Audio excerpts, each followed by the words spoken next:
So here I am in the brand new Museum of the History of Poland in Warsaw that has just opened its doors. This really spacious, minimalistic hall with extra high ceilings kind of sets the tone of the place right away, and you are prepared to take in all the hardships that Poland has gone through during the centuries. And guess what? That one hall is actually all there is for now. It's just a teaser to the full opening planned for 2026, and by that time it's gonna expand into something truly extraordinary.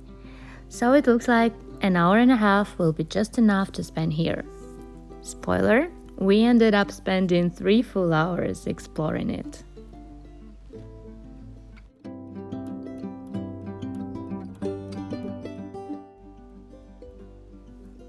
The exhibition is basically a collection of various objects from different periods of Polish history.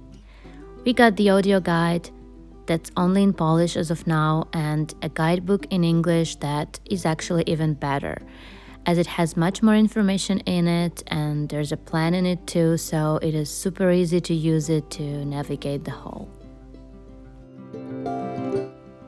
As you can see, the objects are not always connected in a logical way, but looking at them one after another kind of builds the storyline for you.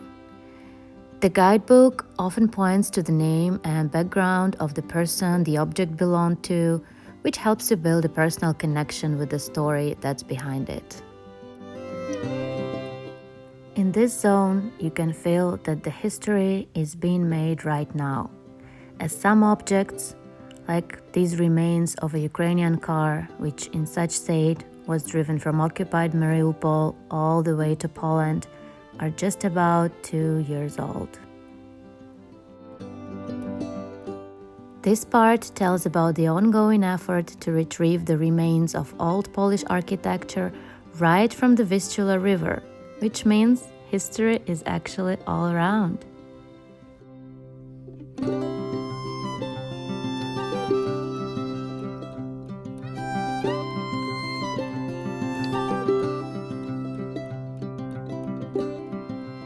In the art exhibition, you can see some really impressive series of historical paintings and tapestry, as well as young bloggers like me finding their ways to engage with them.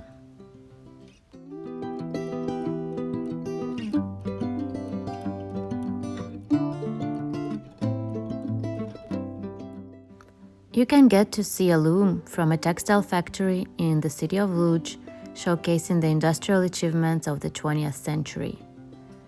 And of course, be reminded of the darkest times, when a great part of Poland was destroyed during the Second World War, and the wagons like this one were used to clear away the ruins. In case you haven't heard the story behind Enigma cipher device used by Nazi Germany during World War II, here you can learn about a great contribution of Polish mathematicians that helped crack its code and save thousands of human lives.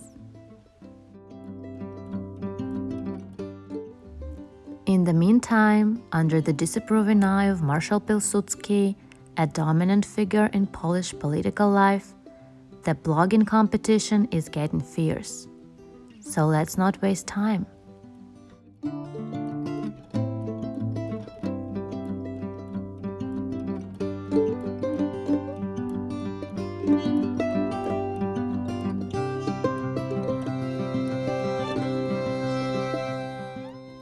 The last zone is where you can admire Polish national costumes.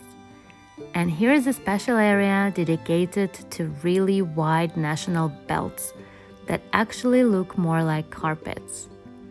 Oh my god, are they heavy!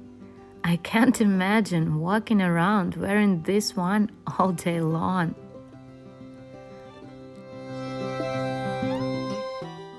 And as we are getting really overwhelmed with history, it's time for arguably the best lounge area I've ever seen in a museum. And believe me, I have been to probably more than 100 of those.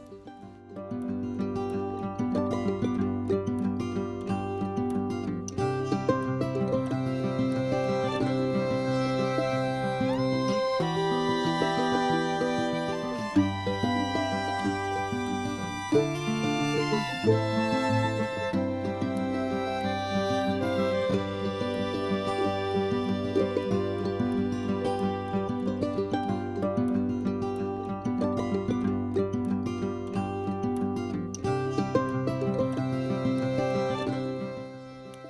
it's time for us to get back to this wonderful Polish weather, I'm sure we'll be coming back after they fill this great museum with even more amazing stories.